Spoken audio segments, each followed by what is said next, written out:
Olá, boa noite, bem-vindo a todos. Estamos aqui neste ano 2026 com mais um programa Autores daqui e de além. Este primeiro episódio tem um convidado aqui bem perto de mim, do Luxemburgo, José Luís Correia. Um, Estudou História, integrou o Jornal Contacto como jornalista e depois como chefe de redação. Começa a publicar ficção e poesia, e também crónicas no blog Os Cadernos de Gaspar, em 2005. Publica em 2020 o seu primeiro romance, Os Cadernos de Gaspar, Diário Erótico de Alexandre Gaspar, com as edições Manhattan. Em 2024, editou o seu segundo livro, o primeiro de poesia, Pássaros de Fogo, uma história de amor, editado pela editora Oxalá. Participou em várias antologias, poesias da diáspora, também edições da Oxalá em 2020, 2022, 2024. Participou também da antologia Esch Lieu de Mémoire, uma parceria com a Oxalá e a Livraria Pessoa, também com o apoio da Capital Europeia da Cultura. Eh, Editou em 2025 o seu primeiro romance traduzido em língua francesa pela editora de Breck. Bem-vindo, bem-vindo. Faltou-me também aqui mencionar que em 2025 editaste uma edição de autor. Eu não sei se bem se é edição de autor, mas é uma edição que tu organizaste e foi organizada por ti, compilada por ti, Livro das Musas, que é uma edição bilingue, portanto, o título é O Livro das Musas, Le Livre des Muses. Portanto, bem-vindo. Obrigada pelo convite. Olá, São, muito bom ano para ti, muito obrigado pelo convite. Sim, eu lancei agora há pouco tempo, ainda não tive tempo para fazer a apresentação oficial, está à venda na Amazon, é uma recolha de poemas meus, que juntei neste livro das Musas, e que saiu, nomeadamente, mais ou menos em novembro, e agora estou à espera de fazer a apresentação aqui no Luxemburgo oficialmente. Muito bem. Eu vou começar pelo último, pelo livro das Musas, Sim. porque tens um poema de que eu hoje já falei e que gostei muito e que vou passar a ler e que traduz um bocadinho esta nossa passagem por esta vida, que é uma odisseia, não é? Andamos aqui todos, de alguma forma, a caminhar ou a procurar chegar a Ítaca, aquela famosa ilha onde o Ulisses quis tanto chegar e passou por tantas tormentas até lá chegar. Eu vou passar a ler porque eu digo-te, sinceramente, foi um poema que me tocou profundamente. Sou muito, não sei se é fã que se diz, mas gosto muito da mitologia grega e da romana também. Gosto sobretudo das mitologias e, portanto, este livro tocou-me também por isso, mas já lá iremos. Vou começar por este poema. Ítaca. Quero regressar à minha Ítaca profana, como um olicipo deambulando, arrepio o fio como um Teseu buscando as musas, as ninfas, a Ariana. O meu navio enche as generosas velas, como as pítias no velho templo, os peitos não procuro, como no velho tempo os peitos, não procuro novos desejos, nem feitos, antes as velhas especiarias e as novas canelas. Perpetuam-se as orgias nesses sarcófagos de veludo, despem-se de azul nas alcovas as Afrodites. Desta vez não tenho medo, nem limites, quero fazer aos meus amores tudo. Gozo o sol na manhã e a trova, fito o pó que escorreu pelo rio apagado. As sombras e os passos são só passado. Hoje cruzo apenas o meu desassossego, que se renova. Portanto, temos aqui um poeta a percorrer este caminho que te pode levar a esse paraíso que é Ítaca, não é? Com o mito do eterno retorno, não é? Sim, o mito eterno retorno e ao mesmo tempo é o regresso a casa, depois de peripécias, no mar alto, no oceano turbulento. Portanto, sim, eu quis, pronto, peguei nessa imagem que afinal nos diz tanto a todos nós portugueses por causa da história dos descobrimentos, Uhum. e resolvi aplicar aquilo que eu queria contar nesta história, que ao mesmo tempo é uma história, porque é um livro que se pode ler também como fazendo parte de um todo, o Livro das Musas. Uhum. Aliás, tu também começas com outro poema, Mapa dos Mares Antigos, em que tu dás aqui um tom de Luís de Camões, não é? Há aqui enfim, dás aqui um tom de epopeia a esta história, não é? Sim, para mim é epopeia, sim, para mim foi uma epopeia. E eu fiquei muito, muito agradada e também muito, de alguma forma surpreendida, porque realmente tu conseguistes, utilizar essa voz e esse tom e essa forma, esse género literário para, adentrar-te aqui naquilo que tu querias dizer, não é? Sim, pois é assim, o Ítaca serve como mote e o mapa dos mares antigos é mais, digamos, o resumo daquilo que as pessoas vão ler, daquilo que vai vir a seguir. Bem vistas as coisas, é isso que acontece aqui no início, nesta introdução. Ahm, e depois vou declinando, não é? As personagens que o marinheiro encontra, e isto depois tudo conduz a um fim, não é? A tal a ilha desejada, a Terra Prometida, que não é a Ilha dos Amores. A Ilha dos Amores é um engano. Na epopeia de Luís de Camões também, na mitologia grega também, a Ilha dos Amores era um engano, não é? Claro. Tu recorres aqui a vários mitos femininos. Alguns eu conheço, outros não. De onde é que surgiu essa tua ideia de recorrer à mitologia no seu geral, à mitologia feminina? É assim, eu queria contar uma história e tinha personagens em mente. E, e então pensei que o melhor seria aplicar a cada personagem, aplicar o nome de uma ninfa, ou o nome de uma musa, ou até de uma deusa, da mitologia grega, às vezes é da mitologia romana, Uhum, porque elas próprias também, a romana inspira-se na grega, não é? E uhum, pensei que com isso eu ia conseguir passar a mensagem que eu queria passar com o tom que eu queria passar, que é o tal tom uhum, da epopeia. A epopeia, antes de chegar ao glorioso fim, passa por muita tragédia, não é? uhum, E, portanto é assim também que eu vi a história que eu queria contar. E eu até posso adiantar mais, é que eh, penso que já foi posteriormente, depois já acabado este livro, que eu percebi que este livro, afinal, acaba onde começam os Pássaros de Fogo. uhum, uhum, E, uhum. ou seja, pode ser visto como uma prequela do Pássaros de Fogo. Exatamente. Não, e acaba com um mito luxemburguês, da história do Luxemburgo, que é a Melusine, não é?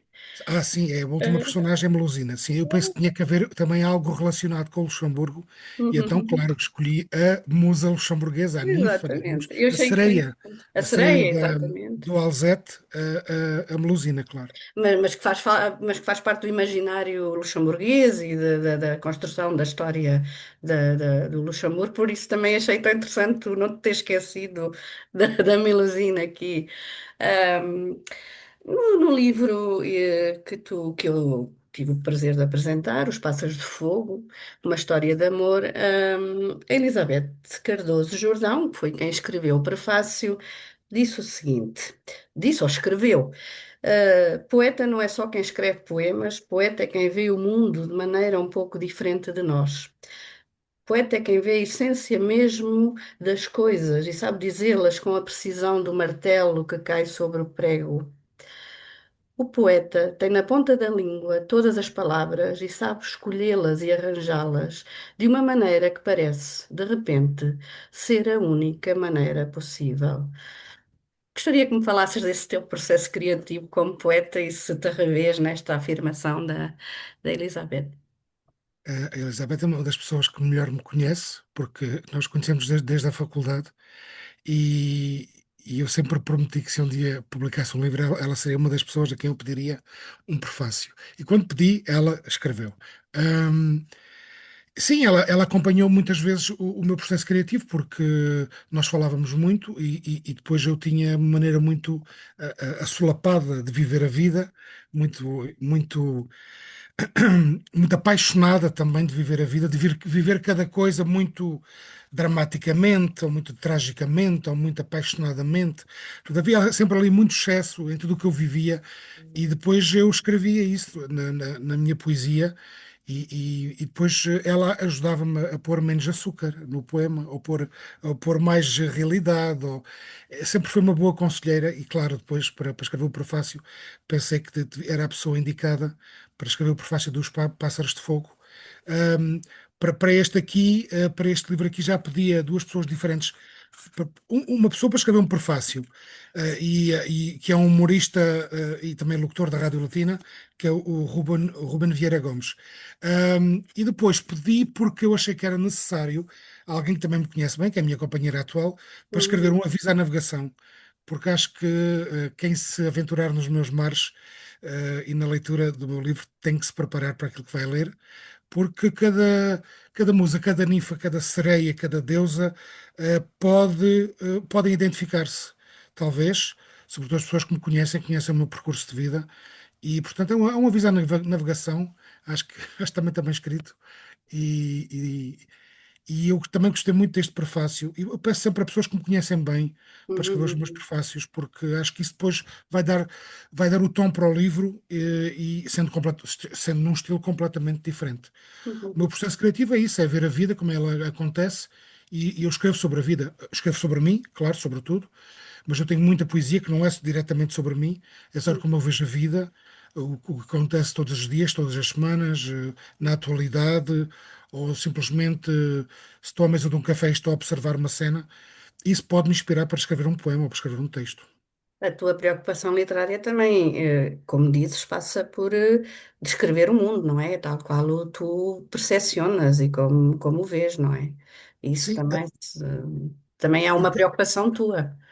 sim, até porque eu tenho a percepção que muita gente vê o mundo como algo trágico, em que está tudo mal, e eu tento pôr-me do outro lado e ver as coisas boas que continuam a acontecer, apesar de, claro, haver coisas más a acontecer no mundo, mas apesar Uhum, disso, há pessoas que ainda acreditam no belo da vida e uhum, conseguem ver a beleza, às vezes, onde ela até parece não estar, a uhum, beleza, a bondade, onde ela parece não estar. E isso é importante também ver o mundo assim, não ver só, se acendermos a televisão, só vemos tragédia. É claro, e eu sei que as notícias não se fazem com boas notícias, é com más notícias, porque é o que aprendemos em jornalismo, é que as boas notícias não dão boas notícias. Mas, de certa maneira, na poesia eu faço exatamente o contrário. Pego, pego naquilo que pode ser bom e transformo em poesia e em beleza. E é isso que eu tento fazer. Para mim, a poesia é o que pode sublimar o ser humano, portanto, é isso que eu tento fazer. uhum. No fundo, os teus livros, seja o primeiro livro do romance ou estes dois livros de poesia, tratam disso mesmo, que é da relação com o outro e das paixões amorosas, não é? Todos eles andam por aqui, uns mais carnais, outros mais espirituais, mas penso que os três andam aqui à volta desta questão do amor e que tu dizes muito bem no prólogo do livro dos Pássaros de Fogo. O amor salva-nos de nós mesmos, só o amor que vê mais do que os nossos olhos, o amor que sabe mais do que todos os nossos conhecimentos e sentidos, o amor que é a nossa fonte e a nossa luz. Portanto, acho que isto é um bocadinho o resumo do que tu vens do que acabas de dizer, não é? Digamos que nos cadernos do Gaspar, o personagem principal, o Gaspar, não acredita no amor, mas eu já peguei, portanto, na antítese de mim próprio, não é? Peguei na pessoa que é o contrário de mim, que é aquele que não acredita no amor, e é Eu por que isso, o li, desculpa interromper-te, eu acho que não é uma questão de acreditar, ele anda à procura dele. Ele sem faz um admiti-lo, caminho de sem procura. admitir. sem admitir que anda, ele anda, claro.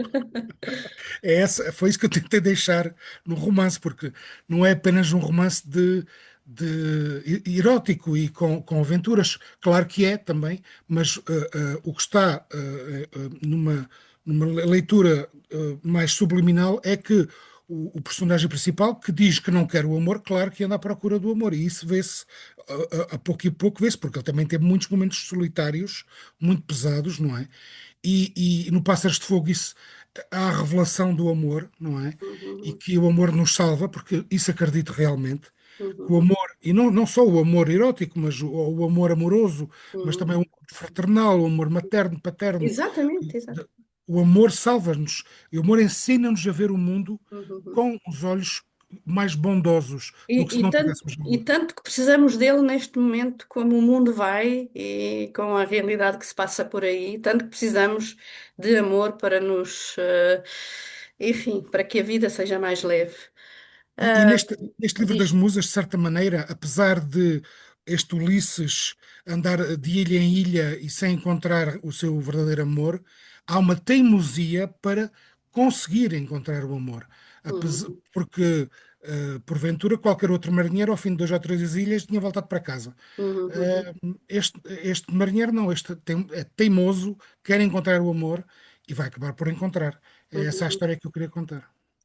E o amor pode ser personificado outra coisa qualquer, pode ser um percurso de vida, pode ser, neste caso deste teu livro, são várias mulheres que vais encontrando, mas pode ser visto também lido de outra forma, não é? Com outros olhos, com outra interpretação, sem que seja o amor, enfim, carnal, ou, não é? Pode ser visto Claro. como uma caminhada, não é?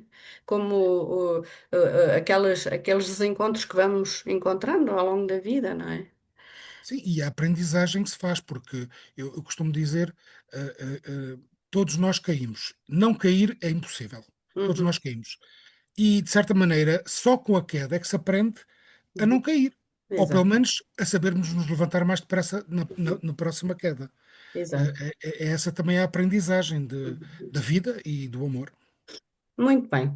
Tu és um escritor da diáspora, portanto, para além como todos os escritores que vivem fora do país, temos a possibilidade de escrever noutra língua. Tu dominas muito bem o francês e outras línguas. Já traduziste, portanto, já traduziste o primeiro livro, tens este último livro, o livro das Musas bilingue. É importante para ti também escrever noutra língua, chegar a outros públicos, dar-te a conhecer a outros públicos que não sejam públicos da língua portuguesa. Bem, assim, claro que é importante, e assim que saiu o meu primeiro romance, tive logo imensos pedidos de pessoas que vivem no Luxemburgo e arredores que queriam o livro em francês. É claro que depois o processo para a tradução do livro, encontrar a editora que o fizesse, encontrar a editora que o publicasse, demorou imenso tempo, até porque depois também aconteceu uma pandemia pelo meio, mas acabei por encontrar uma editora e o tradutor, e trabalhei também com o tradutor muito estreitamente e o editor para conseguir que Os Cadernos do Gaspar fosse bem traduzido e Uhum, finalmente em 2025 saiu a tradução. E isso fez também com que eu pensasse que este próximo livro tinha que já ser bilingue. uhum, E como uhum, também não são assim tantos poemas, penso que são talvez 30 poemas, hum, ia tornar este livro também um pouco mais substancial, uhum, e ao mesmo tempo ia se dirigir a dois públicos, não precisava estar a fazer um segundo livro, fui eu que traduzi, mas uhum, depois foi revisto e corrigido por uma revisora que me aconselhou também nos termos a usar, porque eu uhum, escrevo em francês, só que não é a minha língua materna, não é a uhum, língua que eu melhor domino. E às vezes até uso expressões que não existem ou palavras que não ficam bem naquele contexto, e foi essa conversa, foi esse trabalho que eu tive com a corretora, com a revisora, e que eu já convidei também para ser uma das pessoas que eu gostava que apresentasse este meu livro, porque uhum, ela conhece o livro, porque tive uhum, que o ler, teve que o corrigir, uhum. e também me conhece a mim, porque é uma antiga colega minha de trabalho, antiga jornalista, e também já a convidei para apresentar o livro. Não sei ainda quando é que vai ser a apresentação, mas é uma das pessoas que eu convidei também para apresentar o livro. Muito bem. Ela Ah, não conhece, ela não conhece a minha vida amorosa, mas através do livro. Através do livro, Isto também ela não é para conhecer a tua vida amorosa, isto não, é não, para. mas pronto. É claro que a minha vida sempre se reflete nos Claro, livros que eu escrevo, mas não são propriamente autobiografias. claro. Isso todos os escritores têm lá um bocadinho de si, senão também não tinha verdade. Também, exatamente. Tem de ter muito do E mais, escritor lá dentro, porque senão também é uma coisa muito inventada, não é? Também não tem alma, como nós costumamos dizer. tem que ter verdade, Tem que ter exatamente. verdade. Uma coisa que tu me disseste, tem que ter verdade. Sim, pode não ser autobiográfico, mas tem que ter verdade. Tem que ter verdade. Hum, o que eu noto também, isto para acabar, porque o tempo passa a correr, tu, como escritor da diáspora, eu não leio, portanto, não há uma preocupação em explorar temas, da questão da mobilidade humana. Da imigração, dos problemas migratórios. Portanto, as tuas temáticas não andam muito à volta disso. Já te passou pela cabeça também, pode lá estar, mas não estão centradas nessas questões. Já te passou pela cabeça escrever alguma coisa que tenha a ver com essa experiência de mobilidade humana, de estar longe do país, da pátria, enfim, dessas temáticas. É assim, infelizmente eu não posso publicar 3 ou 4 livros por ano, porque senão Ok. falo-ia. Agora é assim, eu tenho mais livros escritos, só que não Uhum. vieram ainda à estampa, e que alguns poemas vê-se que falam da imigração. Ok, Inclusive falam diretamente do Luxemburgo, ok. a minha infância no Luxemburgo, hum, e tem outros que falam da atualidade, do mundo. Esses livros eu quero publicá-los. E depois também tenho contos, short stories, que são mais da ficção, ou mesmo da ficção, da fantasia ou da ficção científica. E também nesses contos também se nota a minha experiência de imigração e o lidar com personagens que falam várias línguas Uhum, e, uhum, uhum. isto tudo num registro de ficção científica. Ok. Aquilo que me interessa, eu gostava um dia de escrever uma epopeia familiar, mas para já eu gosto de escrever aquilo que eu acho que ainda não existe. E portanto eu Uhum, acho que há certas histórias de ficção científica, sobretudo em português, que ainda não existem e que eu quero uhum, contar. São registros considerados menores em Portugal, eu sei. Não é o uhum, romance, eh, uhum, o romance, aqueles grandes romances que aparecem todos os anos. Por todos os anos há um grande romance em Portugal, mas são géneros que me interessam muito porque há pouca gente a aventurar-se nos uhum, géneros tanto do erotismo como da ficção científica. Enfim, portanto, eu tenho estes livros uns estão prontos, outros estão quase terminados, mas eu falo sobre muita coisa, não falo só sobre. uhum. Agora é verdade, têm saído só temas para Mais falar de. ligadas à questão amorosa. Pronto, Olha, muito obrigada. Gostei muito desta nossa conversa. Foi curta, mas é assim que eu quero que seja também, não alongarmos muito as conversas. Obrigada por teres aceito. Cá estaremos para ver mais, para ler e para ver os teus próximos livros. se me E permites, quero apenas dizer que este diz livro isto. pode ser encontrado na Amazon, Ok. porque desta vez eu decidi fazer autopublicação e não recorrer a nenhuma casa de edição, nenhuma editora, e portanto está disponível na Amazon e as pessoas podem, ou então podem contactar-me a mim, e eu também estou a trabalhar para isso, que próximos livros também sejam bilíngues, porque senão depois já todo o processo da tradução e é um processo muito moroso. Muito obrigado pelo convite, São Gonçalves. Todos, muito obrigada por assistirem. Sigam o canal da Oxalá no YouTube e daqui a 15 dias cá teremos um outro convidado. Muito obrigada. Muito obrigado.